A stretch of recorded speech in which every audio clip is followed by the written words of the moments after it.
김찬용의 다정한 미술관.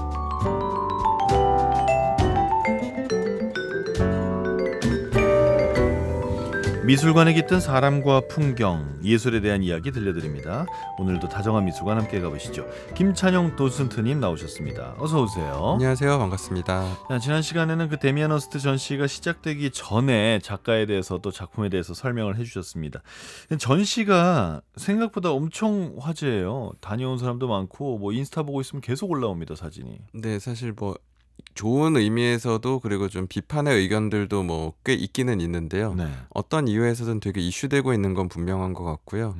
개인적으로는 제가 또 방송에서 또 하나의 실수를 했었던 게, 제가 독일에서 봤던 데미안 허스트 같은 사업체 사이언스 리미티드 전시를 빗대어가지고 네. 그 1000년이나 살아있는 누군가에겐 불가능한 물리적인 죽음하는 그 상어 작품은 네. 아마 최초 버전으로는 못 올 것 같다라고 보기 전에 이 방송 나와서 제가 말씀드렸었는데 네. 최초 버전으로 와 있더라고요. 그러니까요. 그게 진짜 좀 꺼내지기 힘든 작품들인데 와 있어가지고 이건 가서 직접 보고 혹시나 취향에 안 맞으시거나 시대의 문제 때문에 좀 비평이나 비판을 할지언정 꼭 가서 한 번쯤은 볼 가치 자체는 있다라는 생각이 들어서 저도 좀 주변에 많이 추천을 하고 있긴 합니다. 아니, 뭐 최초 버전이 올 줄 몰랐는데 왔으니까 더 좋은 거 아닌가요? 그렇죠. 너무너무 좋은 거죠, 오히려. 네. 그러니까 찬용 도슨트님이 얘기 안 해주셨으면 최초 버전이 왔는지 그 다음 버전이 왔는지 아마 잘 몰랐을 거예요. 네, 낯설게 느끼실 수도 있기는 하죠. 네네. 그러니까요. 작품 이름이 그 수조의 상어를 전시한 작품 이름이 살아있는 누군가의 마음속에 불가능한 물리적 죽음입니다. 이 한국에 온 작품은 상어를 교체했다면서요. 그래도 같은 작품인 겁니까? 근데 이게 사실 1991년에 제작을 했다가 이렇게 포르말데히드라는 방부용액에 담궈 놓은 건데요. 지금은 이 데미안 허스트가 사이언스 리미티드라는 자기 사업체 통해서 그 포르말데히드 박제 전문가들하고 일하고 있어서 보존성이 훨씬 좋은데, 그 당시엔 자기가 어찌 보면 개인이 연구하면서 담근 거다 보니까 불완전해가지고 상어가 점점 썩기 시작한 거죠. 그래서 2006년에 구매했던 이제 수집가가 컴플레인을 걸었고, 그래서 데미안 허스트가 바꿔줄게 해가지고 상어를 새로 잡아가지고 새로 담궈서 바꿔놓은 거기 때문에 작품 자체는 91년작으로 표기가 되는데 내부에 있는 모든 재료는 사실 2006년에 한번 싹 바뀐 것에 해당하기는 해서 이것 때문에도 이제 의견들이 좀 갈리기는 합니다. 하긴 그 바꿨는데 그저 포르말데히드는 그대로 두고 상어만 바꿀 수는 없는 거 아니에요? 그쵸, 다 바꿔야지. 다 싹 뺐다가 그대로 넣게 되는 거죠. 그게 상할 수가 있었겠네요. 생각해 보니까. 네, 근데 지금은 뭐 보존 기술이 훨씬 좋아져가지고 그쪽 말론 거의 뭐 한 세기 가까이는 티나게 썩거나 이런 거는 아마 발견 안 될 거다 이런 얘기를 하지만 처음엔 좀 그랬었고, 그 지점 때문에 이제 그 테세우스 배의 역설 막 이런 거 얘기하는 것처럼 배를 보존하려고 할 때 부서진 조각들로 만든 배하고 부서진 걸 다시 새 걸로 채워가지고 모양이 그대로 복원된 배 중 뭐가 더 원본에 가깝다고 할 수 있겠냐, 이런 이제 역설의 질문을 통해서 저 데미안 허스트 것도 저렇게 재료 다 바뀌었으면은 저걸 과연 91년작이라고 표기하면서 최초작이라고 하는 게 맞냐 아니냐 이런 거에 대해서도 좀 논란이 있기는 해가지고 여러모로 계속 이슈를 가지고 다니는 예술가입니다. 어떻게 생각하세요? 저는 사실 그 미술 쪽 이슈들 좋아하시면은 예전에 그 바나나 붙여놓고 바꾸는 그 카텔란이라는 예술가나, 그걸 또 누가 먹었죠? 그쵸. 좀 우리에게 가까운 이슈로는 숭례문 같은 경우에도 저희가 좀 비극적인 사건 때문에 한번 전소된 이후에 현대의 재료로 거의 똑같은 모습으로 복원했는데, 그렇다면 그 숭례문의 약간 의미나 가치는 과거하고 달라진 것인가, 이런 의미로 봤을 때는 저는 현대 미술은 특히나 개념과 철학을 좀 중시하다 보니까 표면적인 것들은 분명 바뀌었을지 몰라도 본질적인 그 작품의 의미나 가치는 최초 버전으로 보는 게 맞다라는 생각을 저는 하고 있습니다. 그게 이게 작품마다 저는 좀 다를 것 같거든요. 어떤 작품은 그 작품이 갖고 있는 의미가 더 중요한 거고, 어떤 작품은 정말 그 예술이 예술가스러운 어떤 부분들이 중요한 거고 그럴 것 같아요. 그래서 의미가 중요한 건 의미가 살아있는 동안은 최초 작품과 똑같은 거죠. 근데 만약에 고흐의 무슨 뭐 그 카페 밤의 카페 테라스 거기에 만약에 노란색이 떨어져 나가서 내가 노란색을 덧칠했어요. 그러면 그거는 안 되는 거죠. 그러니까 그게 똑같다고 볼 수도 있지만 네네. 그 작품이 위대한 작품인 이유가 어디에 있느냐에 따라서 복원을 해도 되느냐 안 해도 되느냐가 좀 달라지지 않을까? 라는 생각을 저는 사실 해봤습니다. 네. 그리고 그게 그 모습 그대로 복원하는 거하고 어찌 보면 약간 뭐 리사이클링이나 업사이클링 개념으로 재료를 아예 바꿔서 기존의 모습하고 아예 다르게 바꿔버리는 거하고는 또 좀 다른 개념 같기는 해서요. 네.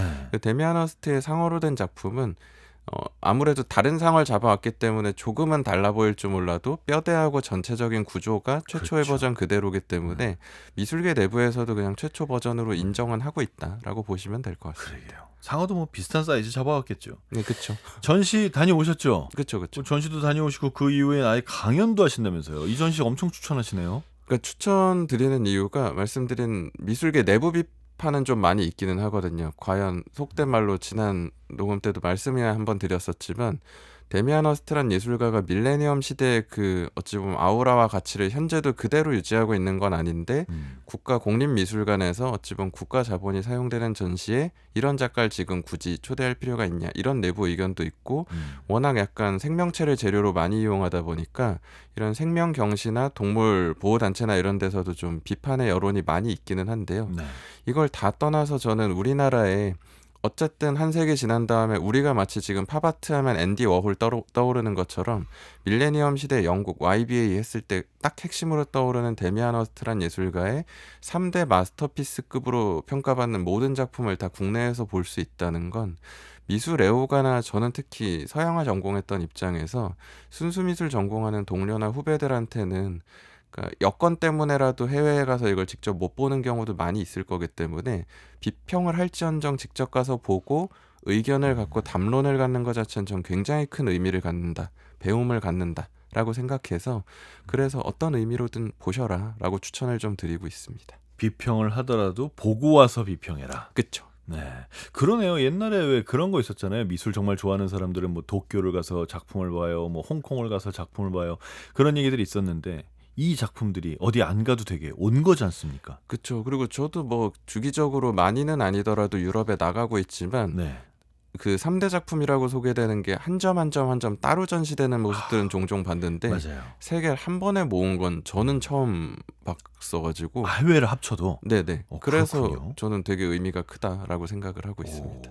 전시가 6월 말까지네요. 네, 맞습니다. 아직은 뭐 여유가 있습니다. 이거 들으시면서 가봐야지 하는 분들은 빨리 다녀오시는 게 좋지 않을까라는 생각이 듭니다. 사실 빨리 다녀와야 마음에 안 들면 안 보는 거고 맞습니다. 마음에 너무 들면 한 번 더 볼 수 있고 그렇거든요. 그렇죠.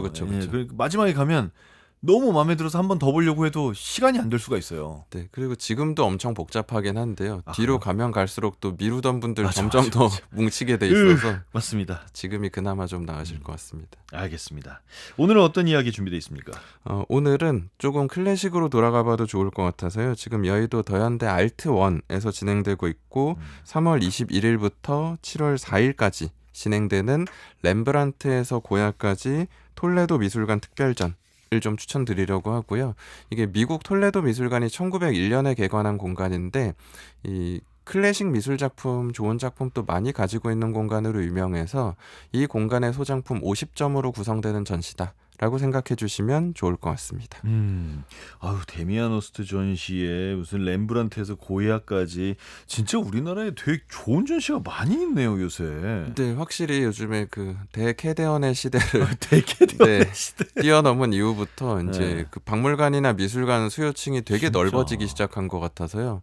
허스트전도 저도 2번 그 프리뷰 때 하고 오픈하고 한 번 더 갔다 왔는데 놀라웠던 건 일반 오픈하고 나니까 외국인이 꽤 많이 와 있더라고요. 세계가 다 있다니까 보러 오는군요. 그쵸. 뭐 물론 주변 경복궁이나 이렇게 관광 갔다 오신 분들도 물론 계시겠지만 그 급의 예술가의 전시가 있으니까 뭐 아무래도 구경 더 많이 오고 하시는 것 같아서 미술 문화도 활성화가 점점 더 많이 되고 있는 것 같습니다.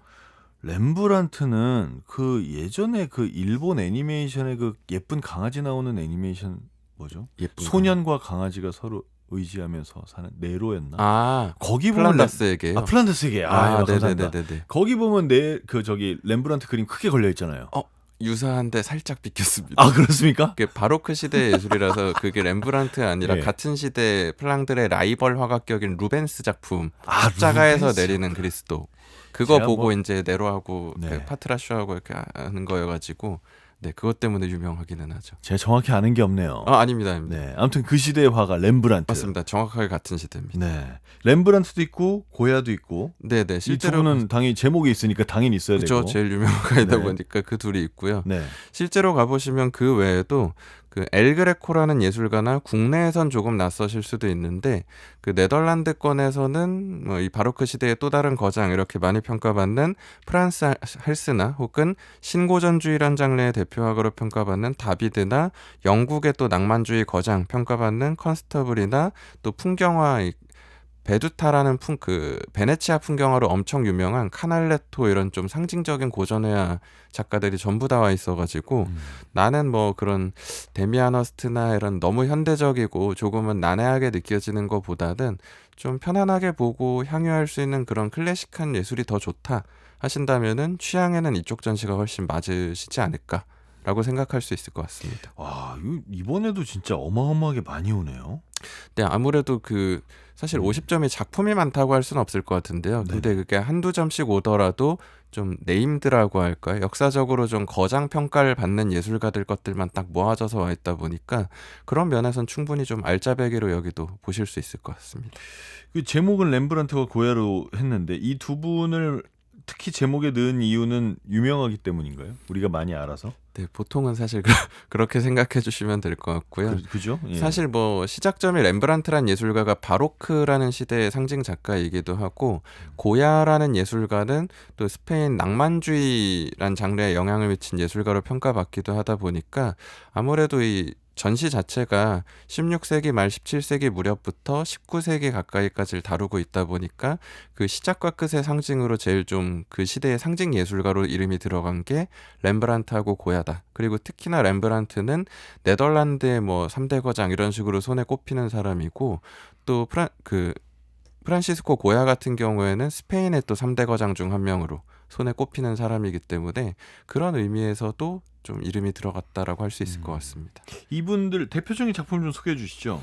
네, 실제로 이번에 가시면은 제일 처음에 보통 소개되는 작품이 섹션이 5개로 나눠져 있더라고요. 근데 첫 번째가 회화와 권력이란 주제로 이렇게 막연히 시대별로 나누는 게 아니라 주제별로 좀 나눠져 있어가지고 왕이나 귀족이나 이런 권력이 득세였었던 시대에는 어떤 예술이 있었는가, 특히나 신고전주의 시대에는 우리 이름 익숙한 나폴레옹 1세가 이제 황제 선언을 하면서 절대 권력을 가졌던 시기의 예술이기 때문에 그 시절 제일 좀 대표적인 화가인 자클루이 다비드란 예술가의 호라테우스 형제의 맹세라는 작품이 이번 전시에도 이제 첫 번째 섹션의 좀 대표작 중 하나로 들어가 있을 것 같고요.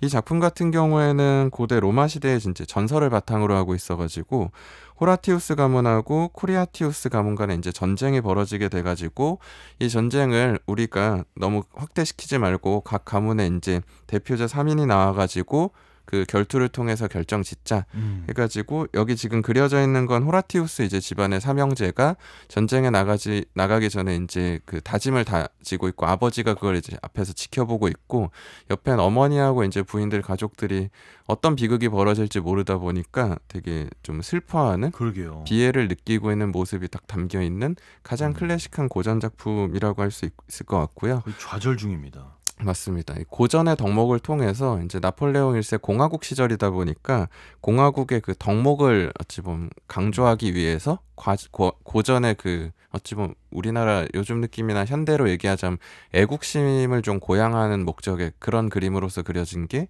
이 작품이었다라고 봐주시면 좋을 것 같습니다. 이 작품이 애국심이라는 의미가 있겠군요. 네.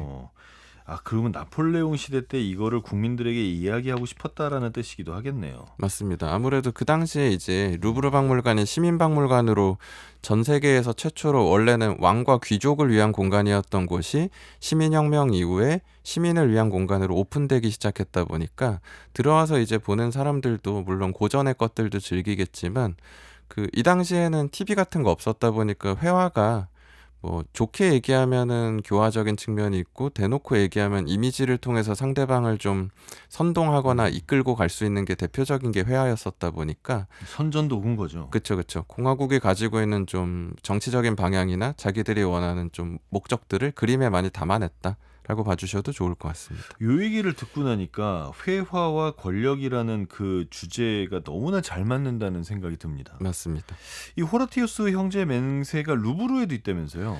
맞습니다. 사실 그 루브르 박물관에 걸려 있는 게 최초에 제작된 버전이어가지고 그 가로 세로 길이가 425cm에 330cm여가지고 엄청나게 큰 벽을 가득 채우는 작품이라고 생각해 주시면 될 것 같고요. 네네. 다만 이 작품이 워낙 인기를 끌고 또 사랑을 받다 보니까 다비드 공방에서 이건 의뢰를 받고 추가로 제작한 게 이번 전시에 와 있는 가로 세로 160에 130cm 정도 사이즈의 작품이 와 있어서요. 이 작품 같은 경우에는 다비드 혼자 그린 것이라기보다는 그 공방에서 제자들하고 같이 이제 제작해서 완성된 작품으로 기록되고 있기는 합니다. 그 시대에 맞습니다. 두 개 다 보셨나요? 둘 다 보기는 했는데 아무래도 큰 작품이 좀 압도적인 아우라는 훨씬 크기는 하거든요. 그렇긴 하겠어요. 근데 뭐 사실 160에 130cm 정도도 작은 그림은 아니어가지고 그것도 크죠. 거의 그쵸? 사람 크기인데. 작은 그림은 아니어가지고 그 또한 충분히 보실 맛은 있으실 것 같습니다. 그렇군요. 이 자크 루이 다비드라는 작가도 궁금한 게 자기 공방도 있었으면 뭐 조수도 있었고 작품도 집단적으로 창작했고 뭐 그랬나 봅니다.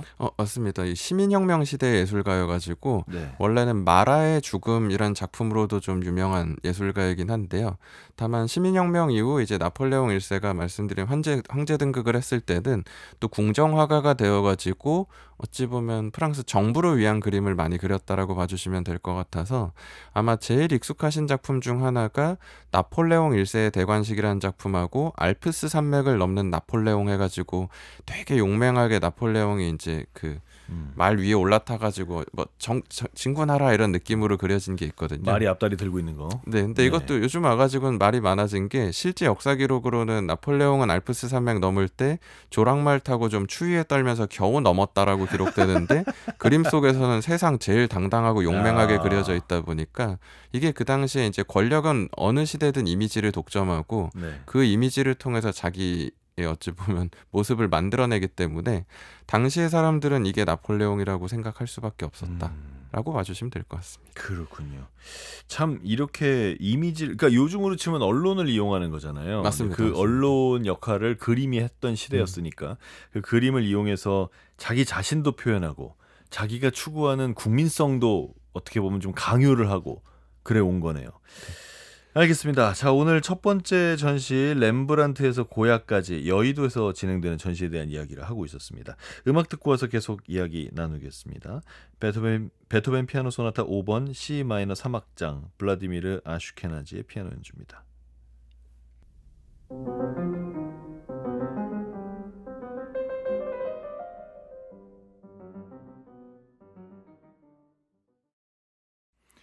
베토벤 피아노 소나타 5번 C 마이너 3악장이었습니다. 블라디미르 아슈케나지의 피아노 연주였고요.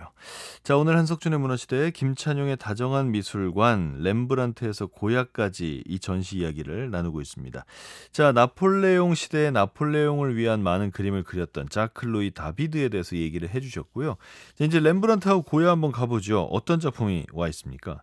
네, 사실 섹션 순서로 말씀드리다 보니까 다비드의 작품을 먼저 소개해드렸지만 역사 순서로 가면은 바로크 미술이 사실 더 먼저 나온 미술이기 때문에 렘브란트가 그 바로크의 상징이라고 할 수 있을 것 같고요. 이번 전시에서 보실 수 있는 렘브란트의 좀 대표 작품은 20대 중반에 렘브란트가 젊은 날에 그렸었던 깃털 모자를 쓴 청년이란 작품하고 50대 이제 좀 장년이 돼서 좀 힘을 빼고 그렸다라고 할까요? 인생을 겪은 이후에 그린 모피 코트를 입은 남자라는 두 작품을 이제 비교하면서 보실 수 있을 것 같고요. 네. 30대 시절, 20대 시절과 50대 시절의 작품. 네, 맞습니다. 네. 그리고 이제 고야 같은 경우에는 30대 궁정화가 시절 좀 제일 잘 나갔던 시절에 그린 수레와 아이들 혹은 뭐 카트와 함께 있는 아이들이란 제목으로 소개되는 작품을 만나보실 수 있을 것 같습니다. 야, 이거 한 사람의 시대별 작품 비교도 재밌을 것 같은데. 네네. 렘브란트의 20대와 50대 뭐가 다른가요? 그러니까 렘브란트가 조금 특이한 게 보통은 차근차근 성공해서 장년기에도 그 영광을 누리다가 조금 이제 뭐 에이징 커브처럼 그냥 명예를 누리다 세상을 떠나거나 이런 게 일반적인 예술가라면은 렘브란트는 20대 초절정기에 올랐다가 급격하게 몰락하기 시작해가지고 이미 30대 중반 무렵부터는 어찌 보면 그 재능을 가졌음에도 인기가 없어요? 인기를 포함해서 가난해지기 아예 시작해가지고. 아, 정말요? 이 사람이 자화상이나 이런 걸 좀 많이 그렸었던 이유가 그 모델 구하기도 힘들고 막 그러다 보니까 그랬다고 알려져 있거든요. 그래서 이것도 나중에 현장 가서 보시다 보면 20대 때 그림은 본인을 그린 게 아님에도 불구하고 좀 더 화려하고 막 장식 같은 것들도 좀 번쩍번쩍한 느낌이라고 할까요? 네. 근데 50대 때 그린 걸 보면은 뭔가 약간은 남루하거나 터치도 좀 퍼져 있고 힘이 빠진 듯한 느낌을 받으실 수 있을 텐데, 작품이나 터치 자체에 약간 삶의 희로애락이 담겨 있다는 평가를 받고요. 다만 바로크라는 장르의 핵심적인 특성은 빛을 되게 드라마틱하게 표현하는 게 바로크 미술의 특성인데요. 네, 빛과 그림자와. 맞습니다. 네. 그 중에 특히 렘브란트 같은 경우에는 빛이, 예를 들어 혹시 바로크 미술 좋아하신다면 카라바조 이런 예술가는 따라가죠. 주로 측광을 세게 쏴가지고 약간 어둠 빛 이게 반반 세게 빡 들어오는 이런 느낌이라면은 오른쪽 왼쪽 얼굴 다르게 보이고. 맞습니다. 네. 근데 렘브란트는 렘브란트 라이트라고 아예 요즘에는 부르기도 하는데요. 방송계에서도 쓴다고 듣기는 했는데 45도 상단 각도에서 이제 얼굴을 향해 빛을 쏴주면은 반이 빛이고 반이 아예 어둠이 아니라 어둠 속에 그 광대뼈 밑에 삼각형으로 빛이 살짝 들어오면서 굴곡이 살면서도 그 약간 느와르풍으로 얼굴각 되게 멋있게 보이는 이 빛으로 이 사람이 주로 그림을 늘 그렸었고, 그래서 요즘에도 사실 방송계에서 종종 렘브란트 라이트란 이름으로 그 단어를 쓴다라고. 조명을 칠 때 그런 말을 쓰죠. 네네, 그렇게. 그 조명의 장점이 어깨 네네. 라인이 살아요. 네네네. 왜냐면 어깨 라인으로 빛이 떨어지니까 네네네. 어깨가 선처럼 살짝 밝게 빛나서 어디까지가 사람 어깨인지가 확실하게 보이는 그런 장점이 있죠. 역시 오히려 방송계에 계시니까 예, 조명 들어오면 또 저는 정확히 알고 있습니다. 네, 그 어찌 보면 요즘도 그렇게 쓰고 있는 조명이 사실 렘브란트가 연구해가지고 바로크 시대에 선보였었던 빛의 어찌 보면 효과이자 기술에 해당하는데 이번 전시에서도 그 렘브란트 라이트 작품을 통해 직접 만나보실 수 있을 것 같습니다. 이걸 관찰하는 것도 재미가 있겠습니다. 네네. 네. 고야는요? 고야에 대해서도 얘기해 주시죠. 고야 같은 경우에는 말씀드린 수레와 아이들이란 작품을 보실 수 있을 것 같은데요. 그 사실 스페인 3대 화가라고 보통 거론되는 예술가가 뭐 시대 구분하기에 따라 조금 다르게 평가받기도 하지만 일반적으로 엘그레코, 벨라스케스, 고야 혹은 엘그레코 대신에 피카소 이렇게 끼는 형태로 많이 소개될 정도로 고야는 무조건 국가대표급으로 평가받는 예술가인데요. 이 사람이 원래 시작은 굳이 따지자면은 그 신고전주의 혹은 로코코 시대에 해당하는 예술부터 시작해가지고 낭만주의란 장르까지 보여줬다라는 평가를 받는데, 이번에 와 있는 작품은 젊은 날 궁정화가 시절 작품이다 보니까 로코코풍에 오히려 가까운 작품이어가지고 굉장히 좀 귀족적이고 낭만적이고 그냥 보고만 있어도 미소 지어지는 듯한 그런 좀 행복한 그림을 그려놓은 걸 보실 수 있을 것 같습니다. 행복해지려면 고야 앞으로 가야겠네요. 네, 근데 이게 참고로 고야는 말년에 가면 세상 이렇게 우울할 수 없는 수준의 그림을 그리기 때문에. 왜 그러죠? 왜? 이분이 이제 그것도 사연이 있는데, 나폴레옹이 이제 그 집권한 다음에 영국하고 무역 경쟁하다가 스페인이 자기네 편들을 안 들어주니까 스페인을 먼저 쳐버려가지고 자기 형을 거기 왕을 세우니까 이제 스페인 시민들이 이제 시위에 나서게 됐고, 프랑스군이 그걸 참지 않고 학살을 하게 되면서 고야도 원래 궁정화가였는데 그게 애국심을 강한 사람으로서 참을 수 없었던 거죠. 그래가지고 자기도 투쟁한 끝에 결국에는 페르난디드 1세였나요? 다시 스페인 왕정이 들어오게 되는데, 문제는 스페인 혈통 왕족이 오히려 스페인 국민한테 더 압박을 심하게 하고 세금도 많이 걷고 그래가지고 이 사람이 결국에는 자기가 혐오했던 프랑스로 망명 떠나가지고 가족하고 연락 끊기고 세상을 떠나서 말년에는 자기 그림을 아예 귀머거리의 집이라고 이름 지은 그 어두운 별장에서 되게 우울하고 어둡고 기괴한 느낌의 그림들을 좀 많이 그렸었기 때문에 젊은 날에 이렇게 예쁜 그림 보시고 혹시라도 고야 건 다 예쁜가 보다 해서 고야라는 화가 좋아하시다가 후기 작품 보시고 기겁하실 수도 있어가지고 스펙트럼이 되게 넓은 화가다라고 기억하시면 좋을 것 같습니다. 말만 들어도 막 한 사람의 아픔이 막 느껴지네요. 그 렘브란트에서 고야까지 이번 전시회 메인 포스터도 고야 작품입니까? 메인 포스터에 지금 보통 들어가서 이렇게 되게 예쁜 그림은 로코코풍이긴 한데요.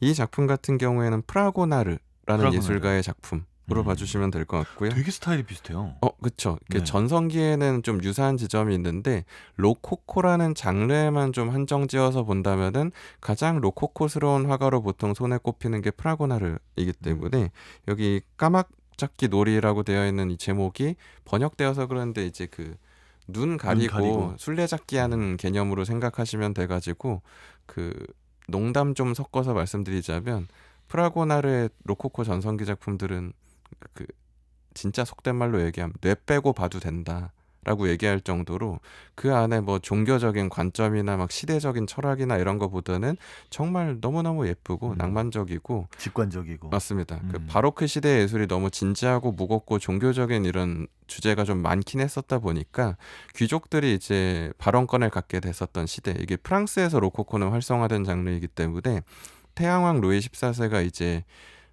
장기 집권하다가 72년 넘게 장기 집권을 하다가 세상을 떠나고 루이 15세가 이제 친해왕이란 별명으로 소개되지만 귀족들에게 좀 자유를 주었을 때 그 시기에 귀족들이 막 약간 환락의 그림을 의뢰했었을 때 제일 잘 나갔던 예술가가 프라고나르이기 때문에 귀족의 그 화려한 삶을 제일 잘 담은 게 프라고나르이고 이게 보기만 해도 기분 좋은 작품이어서 아마도 메인 포스터에 사용한 게 아닐까 라고 예상해 볼 수 있을 것 같습니다. 근데 제목을 까막잡기 놀이라고 하니까 네. 뭔지 좀 안 와닿아요. 그쵸. 이것도 아무래도 그 번역해가지고 제목이 한국어로 붙게 되다 보니까 차라리 눈 가리고 술래잡기라고 하지. 그러니까요. 근데 이건 사실 번역하기에 따라 조금 다들 달라지기는 해서 말씀드린 아까 저희 처음에 잠깐 얘기했던 허스트의 살아있는 누군가의 마음속에 불가능한 물리적인 죽음, 이것도 저는 20년 전에 제가 대학 다닐 때 번역된 제목으로 기억하고 있는 거여가지고 이렇게 말씀드리고 있고, 지금 국립현대미술관에 붙어있는 제목은 단어 몇 개가 아마 조금 다르게 또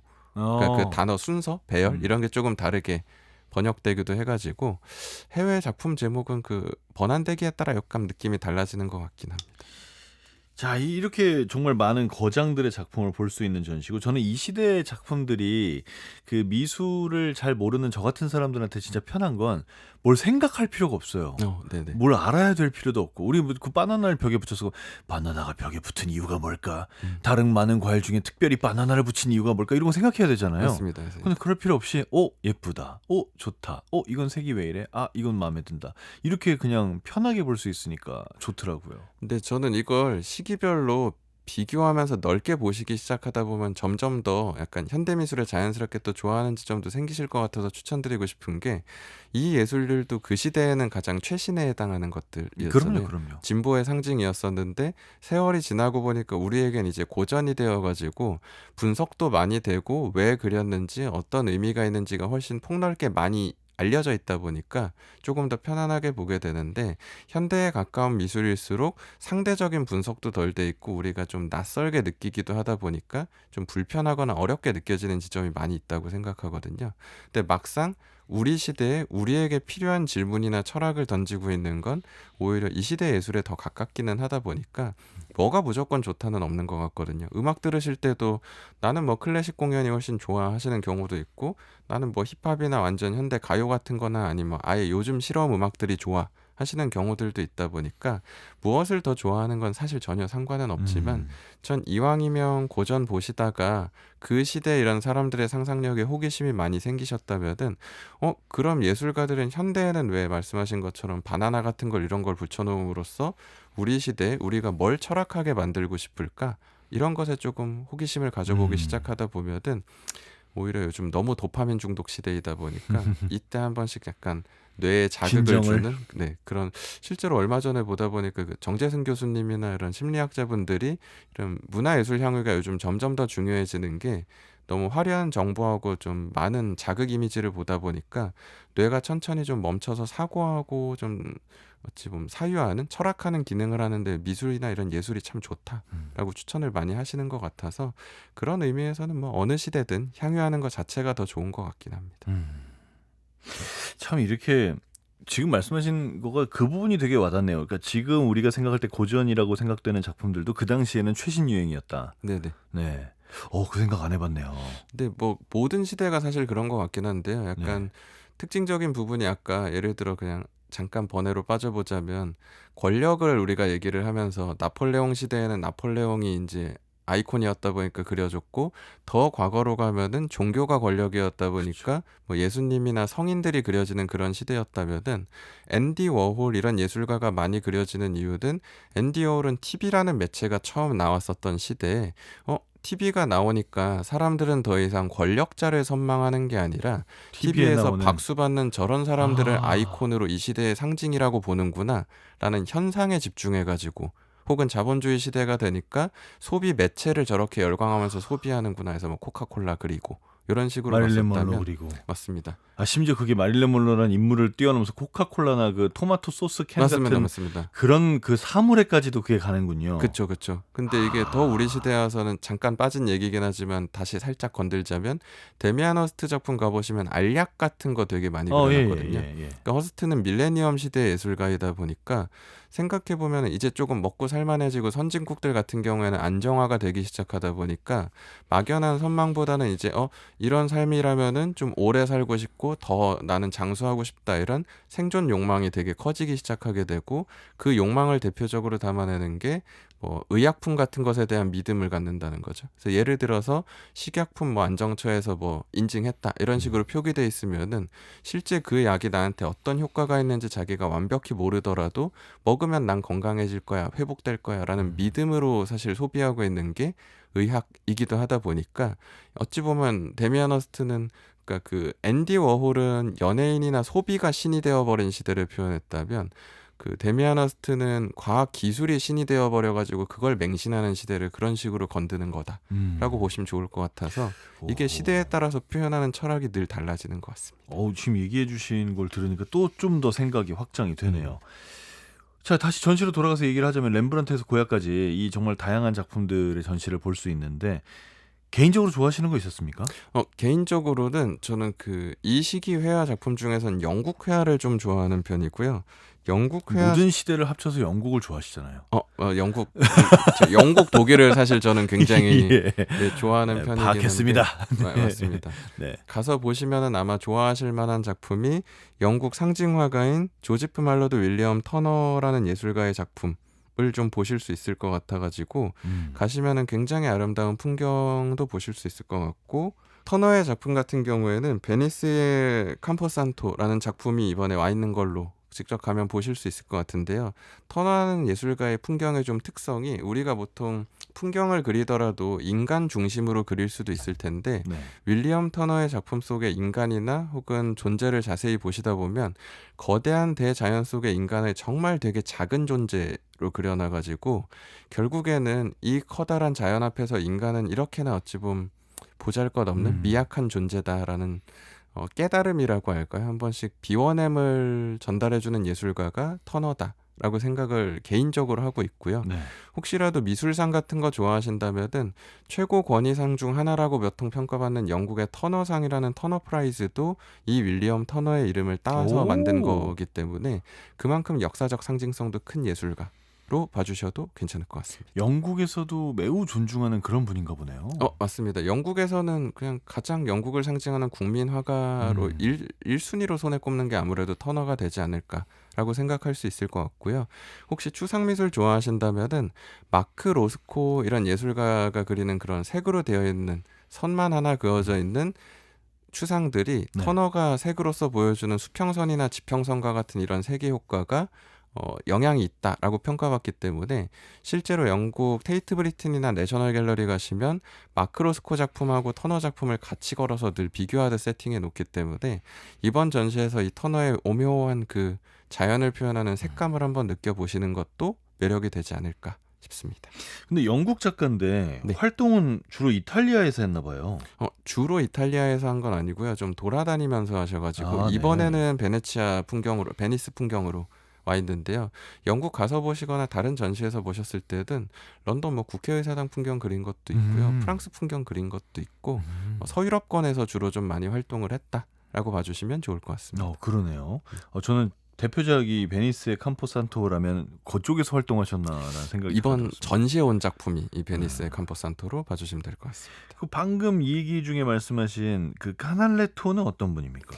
카날레토라는 예술가는 같은 베네치아를 그리는 예술가이기는 한데 차이가 이쪽은 베두타라고 해가지고 뭐 거대한 자연 속의 작은 인간 존재, 뭐 고독한 인간 존재 이런 걸 표현하는 게 아니고요. 관광지에 빠글빠글한 인간을 막 그냥 그대로 그려놨거든요. 이 결정적인 이유가 카날레토가 그래도 좀 더 앞선 예술가, 앞선 시대의 예술가이기 때문에 이 시대에는 이제 그랜드 투어라고 해가지고 주로 영국권 귀족들이 잘 사는 귀족 자제들끼리 이제 니네 유럽 전체 주요 문화들 보면서 여행 한 바퀴 돌고 와라 하고 네. 이제 런던에서 출발하면 뭐 프랑스, 독일 쭉 다 돈 다음에 제일 마지막 피날레로 가는 장소가 베니스였다라고 하고요. 이 당시엔 사진이 없었다 보니까 그 귀족들이 떠날 때 이곳을 추억할 이미지를 갖고 싶어 하는데 제대로 된 그런 기록을 한 것들이 없다 보니까 그 지역의 손재주 좋은 화가들이 베니스 예쁜 풍경을 그려서 팔기 시작했었던 거고요. 그러니까 어찌 보면 인증샷 같은 거죠. 이게 너무 잘 팔리기 시작해가지고 카날레토가 특히 손재주가 제일 좋았던 사람으로 유명해가지고 나중에는 이제 약간 필수 관광 코스가 된 거죠. 다 가고 베네치아 가면은 인증샷 그림 하나 사가세요 이런 느낌처럼 최초에는 이게 의뢰받고 제작된 개념이 아니라 그 굿즈 파는 것처럼 그려놓고 네네. 깔아놓고 파는 개념이었었다라고 해가지고 그 장엄한 풍경, 화려함을 좀 보실 수 있을 것 같고요. 터너의 작품은 같은 베니스 이런 풍경을 그리더라도 조금 더 약간 비워내는 미학을 좀 만나보실 수 있지 않을까라고 생각할 수 있을 것 같습니다. 같은 자리에서 두 대가가 완전 다른 걸 봤군요. 맞습니다. 야, 이것도 재밌네요. 네. 네. 방대한 시기에 걸쳐서 참 여러 작가의 작품이 전시가 됐기 때문에 이 작품 이번 전시회를 보면서는 포인트를 좀 둬야지 그래도 좀 쉽게 볼 것 같아요. 전시를 즐기기 위해서 뭘 좀 한번 생각해 볼까요? 네, 사실 미술사 계열의 전시라고 하면은 혹시라도 미술이 조금 낯서신 경우에는 나 갔는데 너무 방대한 시기 몇백 년 이렇게 작품 걸려 있으면은 이해하기 어려운 거 아니야? 난 가도 좀 못 느끼는 거 아니야? 라고 걱정하시는 경우가 많이 있는데요. 요즘에는 미술관에서 한국도 워낙 이런 제공되는 정보 서비스가 좋다 보니까 뭐 오디오 가이드 같은 걸 이용하는 것도 괜찮으시겠지만 이것도 저희가 지난번에 이 똑같은 알트원에서 이 직전 전시가 알폰스 무아라는 예술가 전시가 진행된다라고 한번 추천을 드렸었는데 이번 전시 역시도 그 무아전 때 안내하고 있는 도슨트 팀이 그 현지에서 안내했었던 팀도 있고 한국에서 이제 공부해서 준비하는 팀도 있고 해가지고 취향에 따라 선택해 주시면은 내가 굳이 막 하나하나 작가를 찾아보고 미술사 공부 이러고 가지 않으시더라도 제일 핵심적인 작품 위주로 주요 정보를 또 소개를 해 주실 거기 때문에 미술사에 대해 좀 알고 계신다면 오히려 시간 피해서 조용하게 보셔도 괜찮을 것 같고요. 미술사에 대해 좀 낯서시다면 이런 정보 안내 서비스를 이용하시면은 좀 더 깊이 있게라고 할까요? 좀 더 밀접하게 느끼실 수도 있으니까 부담 갖지 마시고 편안하게 방문해 보셔도 괜찮을 것 같습니다. 이런 건 미리미리 알고 있으면 훨씬 더 재밌을 것 같긴 해요. 네, 맞습니다. 네. 사실 제 직업이 또 사실 그거이기도 하다 그러니까요. 보니까 아쉽게 제가 이 전시에 근무하지는 않지만 그럼에도 뭐 워낙 준비가 잘 돼 있다고 들어서 참고하고 활용해 보시길 추천드립니다. 도슨트의 김찬용님 없으면 준비가 잘 안 돼 있겠네요. 아닙니다. 훨씬 뛰어나신 분들이 준비하고 있어가지고. 그래요? 네, 그런. 예. 네. 저 이제 더현대 가면 어디서 한 대 맞는 거 아닌가요? 네. 제가 괜히 가서 눈치 보게 될까봐. 네. 알겠습니다. 곧 유럽 출장 가신다면서요? 네, 저는 이제 4월 말부터 프랑스 쪽으로 이제 들어가가지고 서유럽권을 좀 시간을 두고 둘러보고 올 계획이어가지고 네. 또 한 번씩 갔다 와서 추천드리고 싶은 것들이 생기는 것 같아서 좋은 미술관하고 좋은 전시를 또 많이 찾아서 돌아와서 또 다시 추천드리도록 하겠습니다. 알겠습니다. 자, 한석준의 문화시대 김찬용의 다정한 미술관, 오늘은 7월 4일까지 더현대 서울 알트원 미술관에서 진행되는 렘브란트에서 고야까지 톨레도 미술관 명작전을 소개해드렸습니다. 오늘 말씀 감사합니다. 감사합니다.